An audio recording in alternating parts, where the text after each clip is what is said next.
Okay, and here we go. So I'm reading from this booklet. We're going to discuss it. I'm not actually reading it.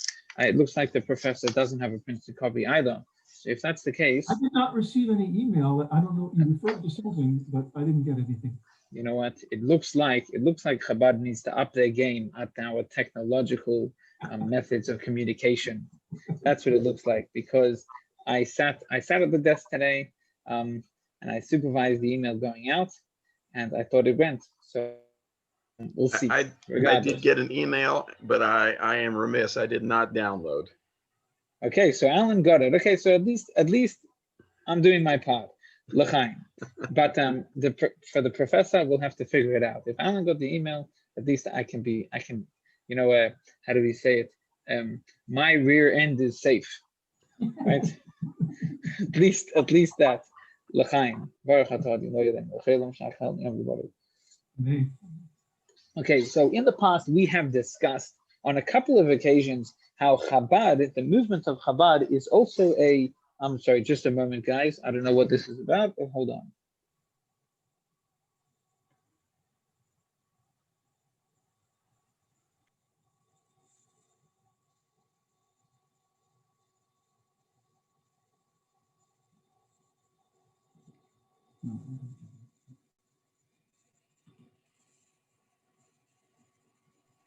Okay, so it happens that I'm in somebody else's office today, and they reminded me that when I leave, I should make sure the door is closed so that nobody else comes in at the end of the day. Okay, nice. We've discussed on a couple of occasions how Chabad is a dynasty. Chabad is a progression of multiple generations. This weekend, this Shabbos will be the 10th day of the month of Shvat. So if Rosh Hashanah is the beginning of the year, count Tishrei, count Cheshvan, count Kislev, count Teves. Where we're up to the 5th month is called Shvat. Shvat is spelled Shin Veis Tes, 3 letters. Shvat Shin Veis Tes, and it is the 5th month of the year. Okay. On the 10th day of this month, in 1950, the 6th Lubavitcher Rebbe passed away. And in the following year, on this day, the 10th day of the month of Shvat, in 1951, the 7th Lubavitcher Rebbe assumed the leadership and began to, I'll use the word proliferate. Is it proliferate? The movement in a new way, and he taught in a new way, and he spread the light in a new way. And as most of you are aware, Chabad has blossomed into a international organization, with more than 5,000 centers around the world, more than 5,000 sets of rabbi and rebbitzin families all around the world. We're everywhere. That said, historically, there's a lot to to think about. There's a lot to know about. More than that is, what does it take to become a rebbe, and how does a new person become the new rebbe? Like, what does that change look like? As well as today we're going to discuss who was the 6th rebbe, who was the previous rebbe, and how does that lead into what we've got today. Okay, so lots of good questions, and of course, if anybody wants to ask any question of their own, they may and they should, but here we go, and the explanations are all forthcoming as to the best of my ability. So let's just get this out of the bag. Oy, Alan, don't judge me for your first time here. You're like, oh, this rabbi in his class. Okay, don't worry about it. Get plugged in. Okay, get the charger in there. It's okay. All right. You know, us young ones, we have all the gadgets out there. All the gadgets. Okay. All right. Off we go. Here it is. So Chabad as a movement, together with the sixth Rebbe and the second and the seventh Rebbe. So the sixth Rebbe was born in somewhere in the end of the 18th century. He was 60 years old when he passed away. So do the math. 1950 takes you back to 1890. He was born in 1890. At the end of the year, around the summertime, he was the only son to his father. His father, the fifth Chabad Rebbe. Hello, Laura. Welcome aboard. Is David with you too? No, we're not. He's upstairs. Maybe later. Lucky guy. Okay, at least someone's doing exercise on behalf of all of us. Very good. So we're talking about the dynasty of Chabad, and the relevance will come throughout the rest of the class. The sixth Rebbe, he was named Yosef Yitzchak. Yosef Yitzchak is the name of a great grandfather, if I get the generations right, many generations back, and the name is often repeated throughout the dynasty in different relatives. Anyway, and at age 15, this Rebbe, 15 years old, so I try to think back to where you were at 15. For me, it's not so long ago, it's only 14 years ago. When I was 15, I was a little kid wishing I was crying that I was in an international yeshiva and feeling homesick. That's what I was doing when I was 15 years old. Okay, and this Rebbe, when he was 15 years old, his father took him on a spiritual trip to visit his father, so the Rebbe's grandfather's resting place, which is deep in White Russia, and I went there with my wife last year during the winter. We had a great time. But that said, he went there, and father and son together made a commitment at his 15th birthday that he was going to devote his life and soul to communal leadership. At that time, by the way, he had already been arrested more than once for protecting Jews in his town. Okay, believe it or not, arrested more than once. And the fascinating story is when he was 11 years old, he had been saving up money towards building his library. And someone came to him and said, look, today is market day. If you can forward me, if you can loan me X amount of rubles, I'll be able to buy a calf, and then I'll shecht the cow and sell it, and there'll be a profit, and I'll pay you back. The young 11-year-old soon-to-be Rebbe saw the value in this, so he immediately went and got his cash. He lent it to the fellow, and the guy is happy, right? The guy is happy, but something happens. Something happens next. Okay, if you can hear a lot of background noise, I apologize for it, but let's do the best with what we've got, right? So as this fellow gets to the market, he buys his cow, and he meets the young Rebbe on the way back. And as they're meeting, a local Russian non-Jewish policeman sees the Rebbe and assaults him. Okay, and there's more to the story, obviously. Assaults the boy, and he puts the boy in jail, right? The boy is sitting, this young man, 11 years old, right? He's sitting in jail, in a Russian jail, and he's sitting there, and he's kind of like how do you say, between depressed and not. Like, why is he in jail? He's so young and he's so innocent. What did he do wrong? He's sitting there, and suddenly he remembers, like, I guess you could say he remembers his pedigree, and he remembers who he is and what his purpose in life is, and how his life is not about reacting to circumstances, but making his circumstances the best that they can possibly be. And so he begins to recite off by heart all of his studies that he knew off by heart. And as such, he is effectively, call it, purifying the environment. He's making holy the environment around him. What happens next? As he's like reciting his prayers and studies off by heart, you see he hears whimpering. And so so he finds in his pockets a matchbook. He lights a match and he sees that in the corner of the room is a little calf bound up. Yeah. And so so this little Rebbe sees the calf and he recognizes the calf. This is the calf that he had lent money for his Jewish friend to buy in the market.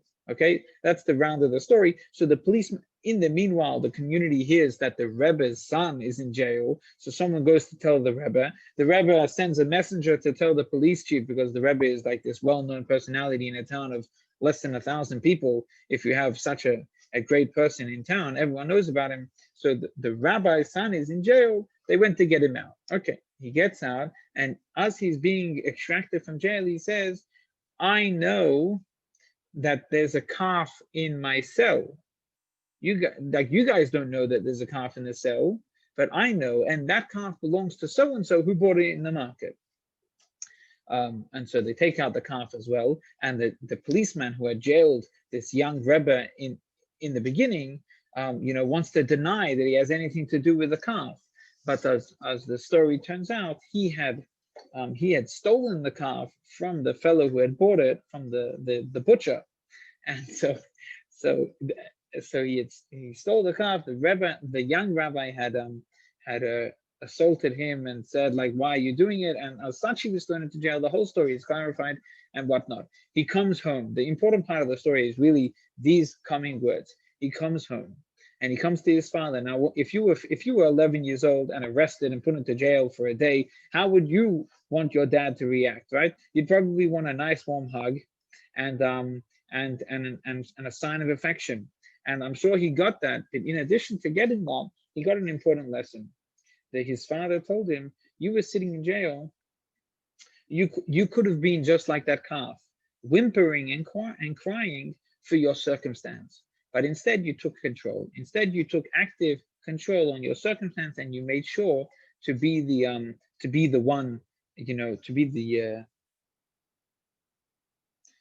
holier and the more active and the better circumstance. I mean, he's a human versus a cow. It's obviously a different conversation, but nevertheless, how he had spent his time well. And as I'm saying the story, I think back to the book that the book club completed, that I had the good fortune of being a part of last week, which is all about making good choices in whatever circumstance you are. So there was a story, and that story tells us of the youth of this young Rebbe who, and that story happens at the turn of the century, 1901. But then as time continues, now we're already, go into 1927. This is already after communism hasn't started, but something's happening in 1927. It's right at the beginning of 1917. Communism started in 1917. Yeah. Right. So it would have been after World War I, and right. Communism would have already started, the beginning of it. That's it. You guys, I need people like you in my life. Thank you. Okay, so we have it. So in 1927, he's arrested again. And this one was the bigger one, and the longest lasting one. He's arrested for spreading Judaism in communist Russia. What kind of greater sin can you do in communist Russia than talk about God? But he's not only talking about God. He had started a kind of underground system and network where Jews were sent to support communities of communities where they weren't allowed to be Jewish, and they were going out one by one. And as one was lost and taken to Siberia and literally never returned, and he was replaced. And the whole thing was masterminded by this same Rebbe who we're talking about today, Rabbi Yosef Yitzchak Schneerson. Okay, and the stories go abound, but we come back always to the central point. Then we're leading up to his yahrzeit. And what is the relevance of a yahrzeit to a group of people? Laura, by any chance, did you print the paper? I wonder if anybody printed it. Laura, did you get a chance to print it? No, that's okay. Okay, you join everybody else. I just know that I can't send source sheets next time. That's what I know. All right, L'chaim. Or maybe because I used it so much this time, you're going to tell me that for sure you'll download it next time. We'll see. All right. That's called the Gemara cup, thinking about all the options, right? Okay, so moving on. Let's see. Let's just continue with a bit of the biography. In 1940, this same Rebbe comes to America. Fascinating stories about how he gets out of Warsaw, Poland, in the middle of the years of the Second World War. Fascinating stories, but we'll skip them because I don't know enough details. He comes to America. Day one here in the United States, he arrives Ellis Island like everybody else's grandparents did, and I mean, I assume at least my grandparents didn't, but whatever. And he arrives here in the United States, and everybody around him is telling him, well, it's going to be different here. Life is going to be different. The people are different. The focuses are different. People don't want to hear. People don't want to see rabbis and hear about the Torah and the mitzvahs, etc. And in other words, people are trying to cajole him out of being the shtetl-like rabbi that he used to be. And so now you've already got a kind of picture of what kind of person we're talking about. 1940, when he arrives here in America, his first public statement as a celebrated Jewish leader, thousands of people came to the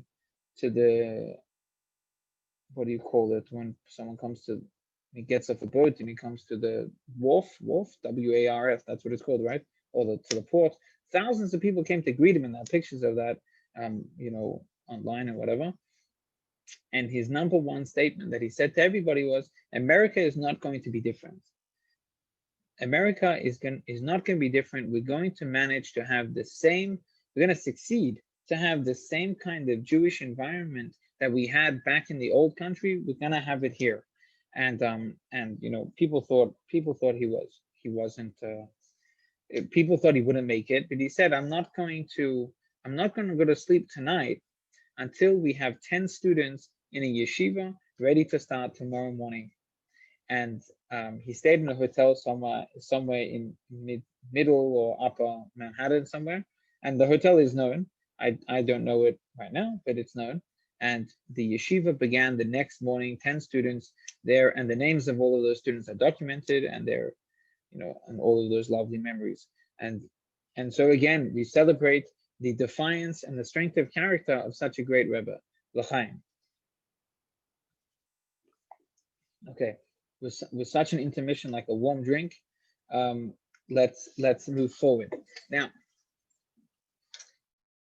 he arrives in America, the Rebbe passes away.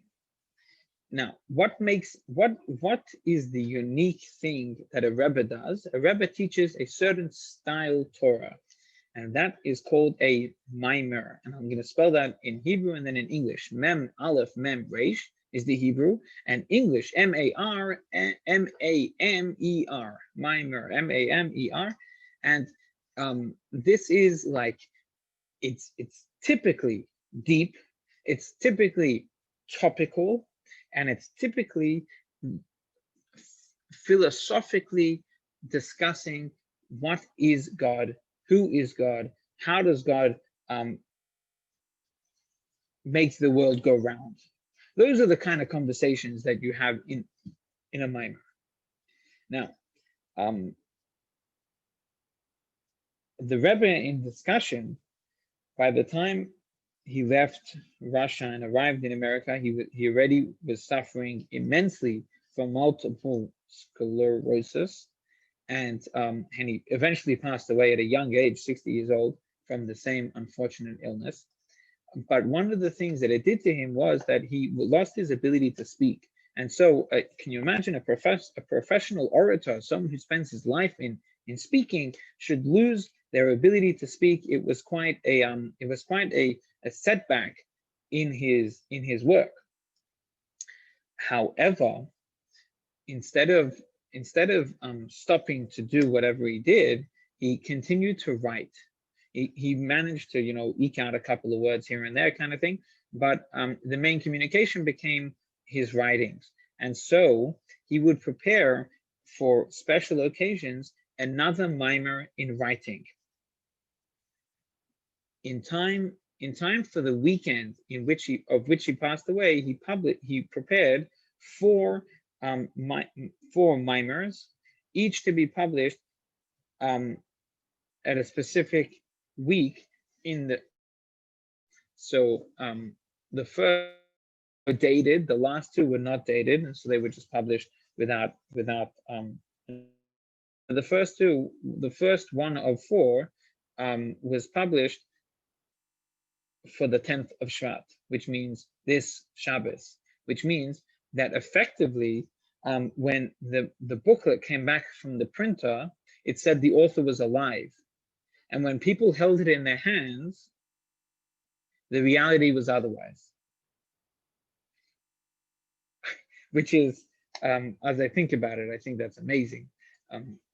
But this Hasidic teaching, which the Rebbe had published for his passing, became how would you say it? It became the foundation of the future Rebbe's everything. Everything that the future Rebbe would talk about could be sourced back into these four mimers, which is in itself somewhat fascinating and amazing, and especially since the Rebbe was such a prolific writer and spoke for there's something like 11,000 recorded hours of speech from the current Lubavitcher Rebbe. So 11,000 recorded hours of speech is pretty crazy. I saw someone eyes goes up. I can't imagine speaking for 11 hours in my life, but I guess we probably 11,000 hours, but we probably already have, right? But this is recorded, this is documented. If I was at home, you guys, some of you have already seen the inside of my library. If I was at home, I would take the moment now to show you the all of the books printed of the text, the texts of his speeches. Yeah, phenomenal. Anyway, what I'm trying to say is that this mimer becomes the foundation for everything of the future. And now we're going to refer to this book. Okay, why am I going to refer to this book? You don't have to pull it up. I'm going to tell you what it says, even though the plan was kind of that we would, round table read through one of the articles in it, but we're not going to. So you'll get there one day. If you download it, you'll go take a look at page 4 in the thing is an overview of what's called Bosi Lgani, and Bosi Lgani means "come into my garden," because that's the English translation, and the idea, and that's the title of the mimer that the previous Rebbe had let to be published for the weekend of his passing. Okay, and okay, so let's say like this. This is a massive, it's a big, how are we going to say it? It's a topic of its own. It's a topic of its own. And this, let's say it like this. The idea of the discourse is that the world is a garden. The world is a beautiful garden. The world is a garden where each of us are the gardeners. Now, my accent is getting in the way. Is that an understood term? Gardener, the person who tends to the garden, right? So,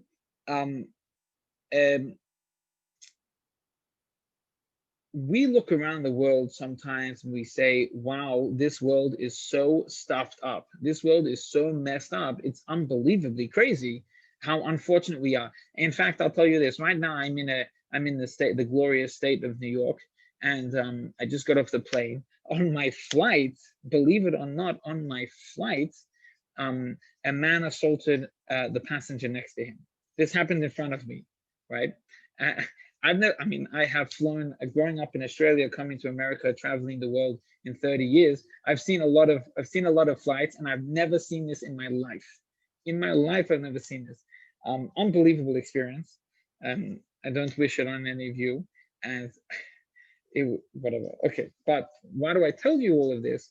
Because the world is crazy. There's craziness happening all around us. Yet we call the world a garden. What is this meant to mean? Okay, so now you guys have to forget about the fact that someone was assaulted on my flight for a moment, so we can maintain a concentration on the current conversation. Let's just come back here. The world is a garden, right? The world is a garden, and we're the gardeners. God created the world in this way where we don't get to see how He is here and ever present in everything that happens around us. Yet we know that the world is operated by God, and the world is intentionally planned out. Every single thing is planned out by God. And so it's our job to reveal, and I use the term reveal very specifically. It's our job to reveal how God is the main thing in this world and has created everything, and how this world is just a garden of. It's a garden showing the beauty of the ultimate creation of God. Now, how are we going to reveal? How are we going to reveal the gardenness in our world?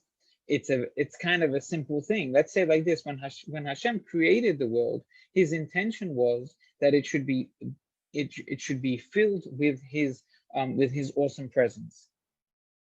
However, over time, what's one happens in the Torah? One of the very first stories is that so and so gives Adam that Adam eats from the tree of knowledge or of life.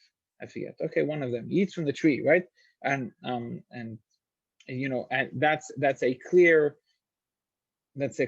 violation of.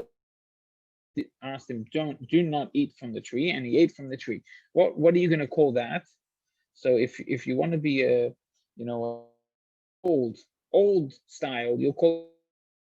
Okay, I'm not trying to scare anybody away with the fire and brimstone. It's not my style, but it was a sin. Okay, so what happens when a person does a sin is that what is a sin? A sin is denying the presence of God in whatever engagement the person just had, right? So say like this: if I truly believe that Hashem is in everything, so when I have a business dealing, I'm going to deal very, very straight and very honestly, extremely honestly, because I believe that God is here with me. And when a person chooses to ignore God's presence and to deal in business dishonestly, right?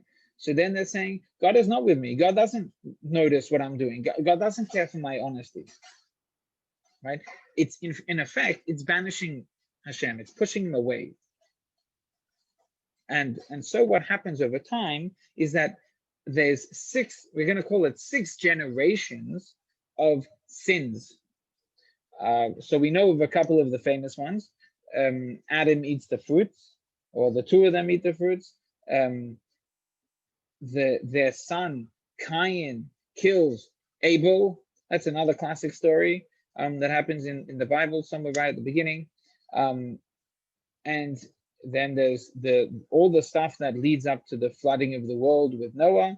And then there's the Tower of Babel. All of these lovely stories, which, yes, I absolutely believe they are 100% true. But more importantly, in each story, you have another episode where God's presence is pushed away from being a reality to being a, maybe distantly thought about matter of irrelevance.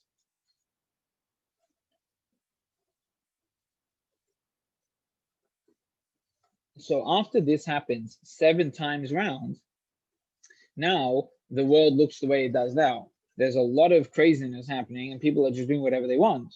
And there's a lot of not recognizing that Hashem is here, Hashem is there, and Hashem is truly everywhere. What happens next? Comes Abraham, and Avraham Avinu, called him the first Jew. Avraham spends his whole attention is given towards teaching the world monotheism and teaching the world about one God who created heaven and earth and maintains heaven and earth always.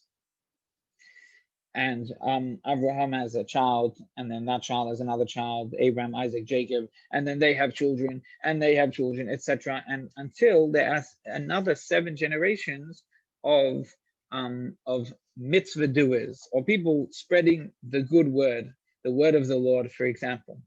And who is the 7th in the count? The 7th is going to be, guess it starts with an M. Who can guess? Okay, very good. It's Moses. You're right. Okay, yeah, I saw you guess. And Moses is charged with the important job of taking the Jewish people out of Egypt. And he takes them out of Egypt, brings them to the Holy Land, and he doesn't go into the Holy Land. And that's, of course, a whole matter of discussion, which, by the way, I think is really a cool idea. Why doesn't Moses go into the Holy Land? He could have pushed his way in, I'm sure. Does anyone want to give a guess? Okay, Alan, you go first. God was pretty adamant about that. Moses pleaded and kept getting it. In fact, there's one point where God says, enough already. Good. Okay, good. The ostensible reason given in the Torah is the striking of the rock in contravening God's command. There may be deeper reasons than that, but God certainly would have none of it. Yes. Okay, good. Alan, do you have a suggestion for us? No, but I know that story. It just seems like a little bit trivial kind of a thing to not let the poor guy into the promised land. Okay, good. All right, fair. Oh, hold on a second. I'm getting I'm from myself, and I got a phone call in it. Oh my God, can you imagine? Can you hear me now, or can you hear me? Can someone say something, please? I can hear you guys to make sure that it works. Can you hear us okay? Yes, I can hear you. Okay, excellent. Laura, do you want to give us a suggestion of something? I mean, there are a lot of ways it could be interpreted. Sometimes I would think of it as like, it's an example of how, not everything's going to happen in your life. It's like, all of us wish we could live a longer life and see all kinds of things come to fruition, whatever our hopes and dreams are. And, it's just, you can't see it all. And I think, like, it's an example of faith that, like, even though he's not going to see it all come to fruition, he's going to die. He knows that this is going to happen. And that's a good example for us to see that, like, okay, even Moses didn't get to see everything he wanted to see happen that was laid out and described to him. And we're all going to have to face that. Maybe a lesson of patience. He did. Right. Not a lesson in patience, but also a lesson in we can't do something just because we hope to see the end of it. That's part of the, like you said, the gardening metaphor. You plant something, you can't plant it just for yourself. It's there for all generations. So well said.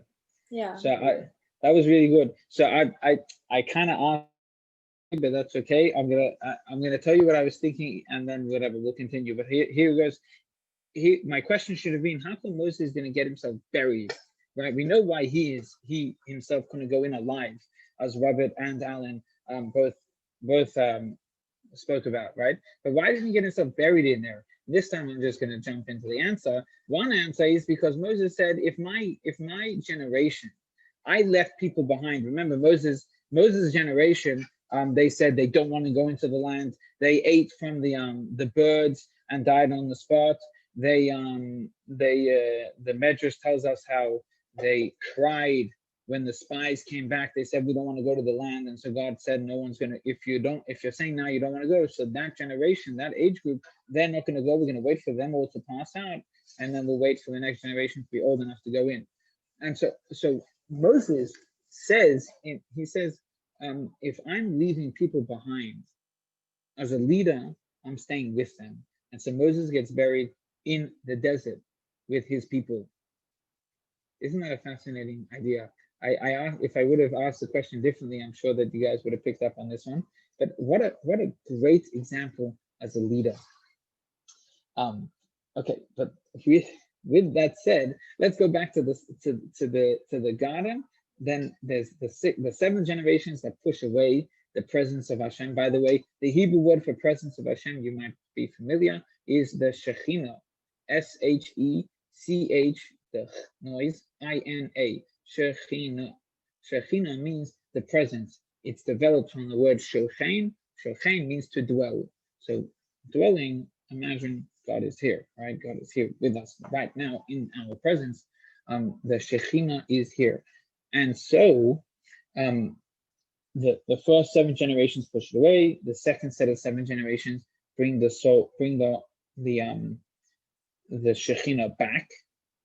But then we all know the stories that happened throughout the prophets of all of the continued misdemeanors of not recognizing God's complete presence. And then what happens next? The temple is rebuilt.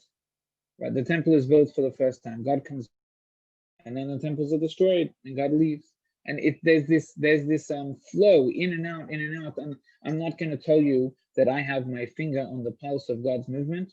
I don't know at which point between the second set of temples and now where we are up to. But one thing I can where things happen. But I can tell you, based on how the Rebbes teach the specific conversation that we're having now, that we are now at the cusp, at the end of the last round of the 7th generation, which is really a fascinating moment. Hasidic teachings tell us that there has been 7 generations, and we're now in the 7th generation of trying to bring back the Shekhinah into our world. But we have a specific goal. Right now, we have one goal left that everybody is participating and working on, and that is to bring in the Shekhinah into the world again, just like it always was way back then when God created the world. And now comes the conversation of how is this done. So we've said how it was taken away, right? We said that you take it away by ignoring God's presence. So how do you bring the Shekhinah back? How do you reveal the Shekhinah of God's presence in the world that we live in? So, I mean, of course, the jargon answer is going to be you do a mitzvah. But what is done? What happens when you do a mitzvah? What is that interaction and engagement experience like that achieves this goal? And the answer is, and by the way, heads up, if anybody doesn't want to do a mitzvah, you're doing a mitzvah right now by learning Torah. So that's just like a pre-warning. If we got you, right? Okay, so and I'll also tell you that all of this information is available in this booklet, or a lot of it in this booklet that I sent you a link to. Okay, but how do you do a mitzvah? What happens when you do a mitzvah? So think about God as this one existence, Hashem, who created heaven and earth, who created everything. He's above. He's not limited by time and space. He's not controlled by the realities that us human people are aware of. And while you're trying to grasp Hashem and God, good luck. I mean, the rabbis have already told us that it's impossible to completely understand him, but whatever. But the notion of how do you reveal God here? Well, since God is so amazing, God still wants that we should be able to relate to him, that we should be able to connect to him, that we should be able to have a relationship. So picture, for example, an awesome professor, like, for example, Professor Blumenthal, right? An awesome professor. Albert Einstein, yeah? Albert Einstein is teaching a class in what do we do in physics, right? Physics, Albert Einstein is physics, I thought so. Okay, so Albert Einstein is teaching in physics, and who is he teaching to? Your 3-year-old daughter or son. Imagine the concept. It doesn't have to be true, okay? So Albert Einstein, the world's greatest, right, is trying to talk to this 3-year-old, and there's no relationship there. Neither can understand each other. Such an immense existence, such an immense person with such a small person, there's no relationship to be formed. Okay, boost the age of that baby, make it a 10-year-old, right? Can they have a relationship yet? Still not. Well, very, very little, right? But let's say this great professor says to the 10-year-old, can you get me a cup of water? At that point, they can suddenly have a relationship. They can have a relationship of in one person doing a service for the next. Okay, so that's a human example, right? But the idea that God is so great and so awesome, and he says to us, I want to give you an opportunity to connect, to have a relationship with me. And so you can do a mitzvah. Mitzvah just means opportunity. The non-literal but nearly literal translation of the word mitzvah is opportunity. So God says, you want to have a relationship with me? Easy. Here is 613. Go ahead. With these, you can connect. It's like Albert Einstein saying, you can bring me 613 different flavors of coffee. Go for it. Right? The 10-year-old is thrilled to have a relationship with this mastermind of gravity. Amazing.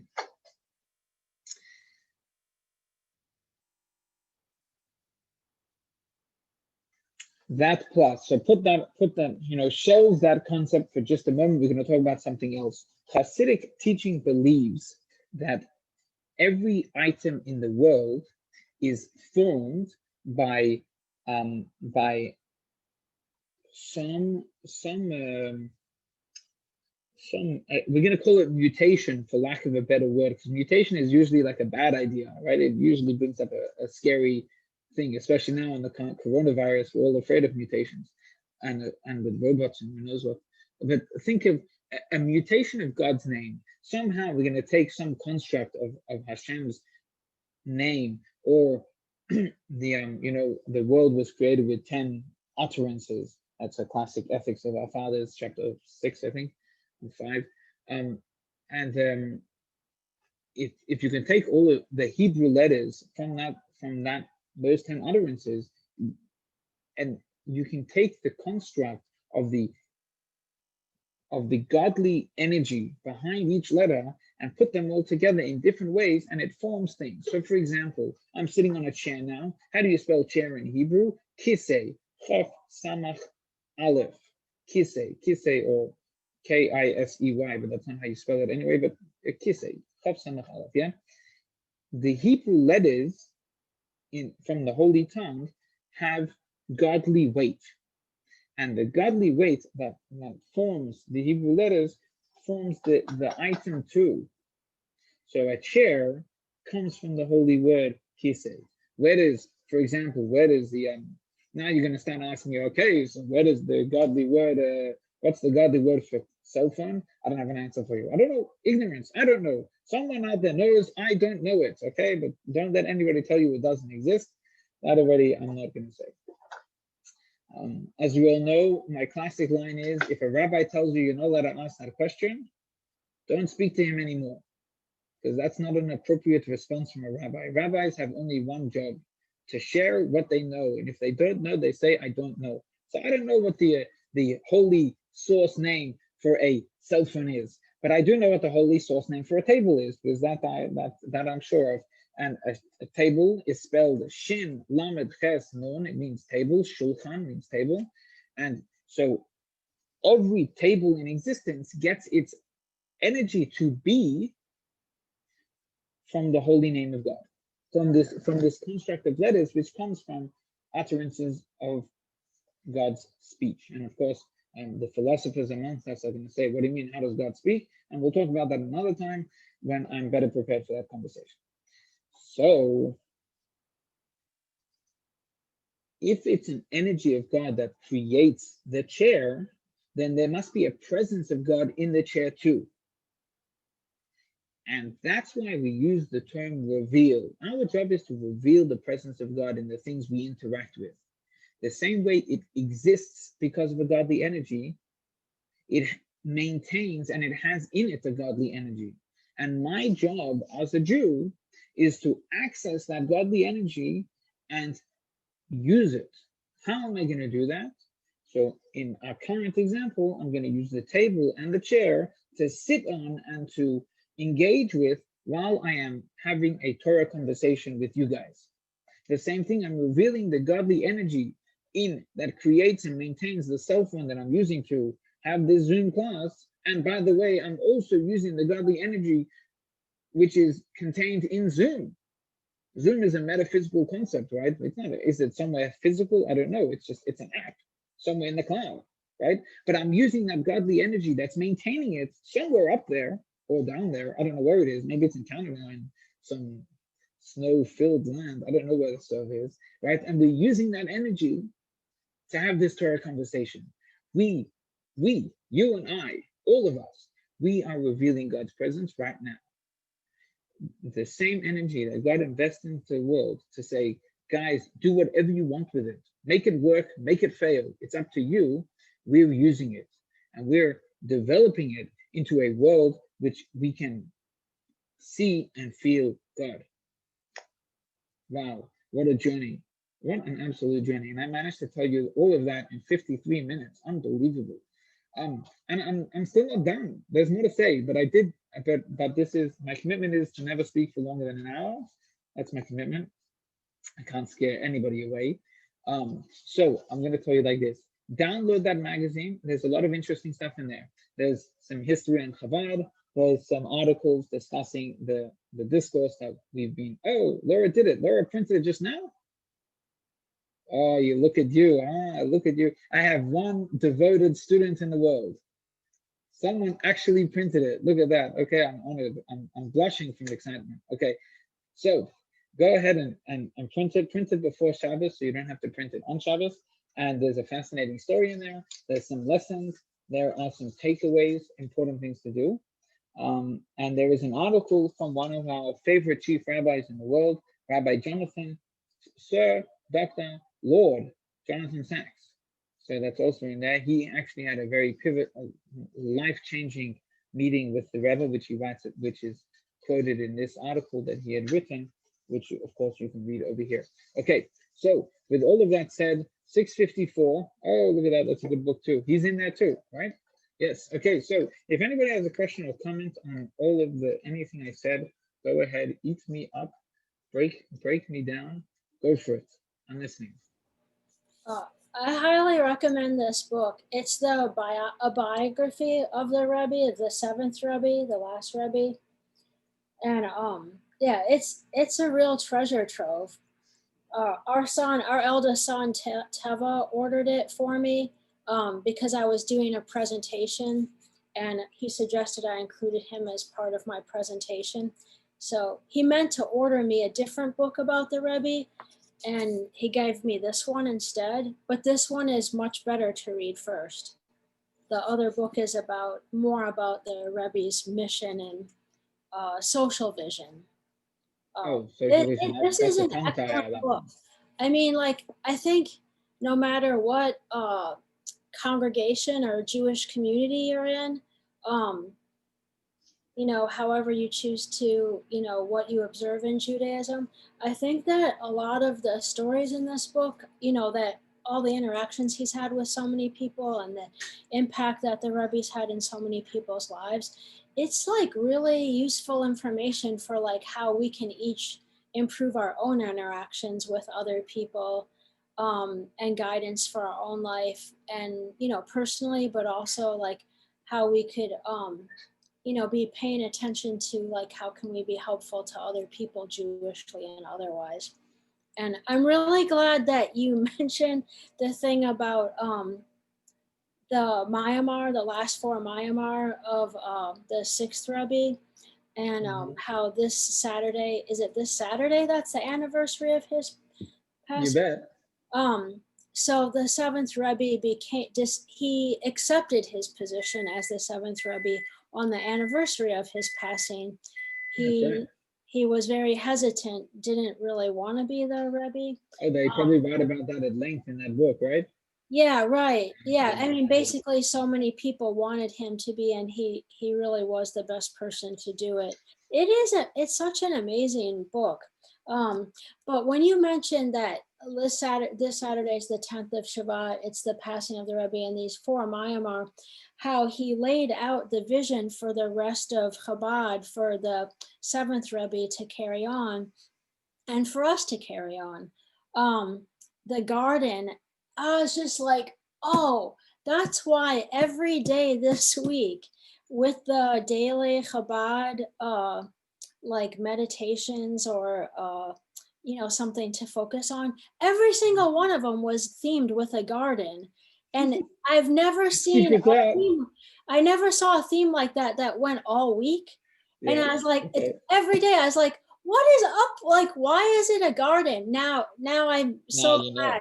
I almost didn't check in tonight because I was speaking with my sister and I was like, oh, I'm going to be late. Now I'm just so glad, especially because of that.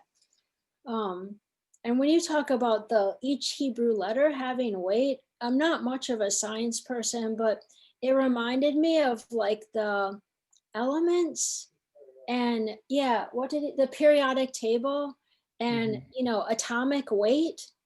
And when you combine things, like I didn't really think much about like Kabbalah and the number stuff that attached to letters. I mean, some, but not too much. But when I think about the science part of it, that other part makes more sense.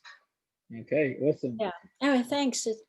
We have 2 minutes until I turn into a pumpkin. So, anybody else with a comment? No, the professor has no comments on me. Alan has no comments. I can't believe it, you guys. Come on, say something. All right.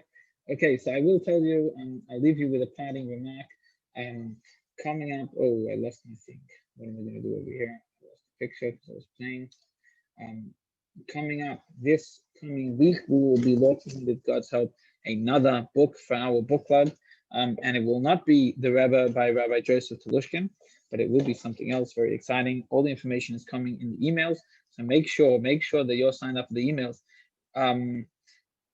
Robert, if you can send me an email, because until I'm back in the office, nothing in my head actually gets done. So send me an email to add you to the email list, and that will happen to you.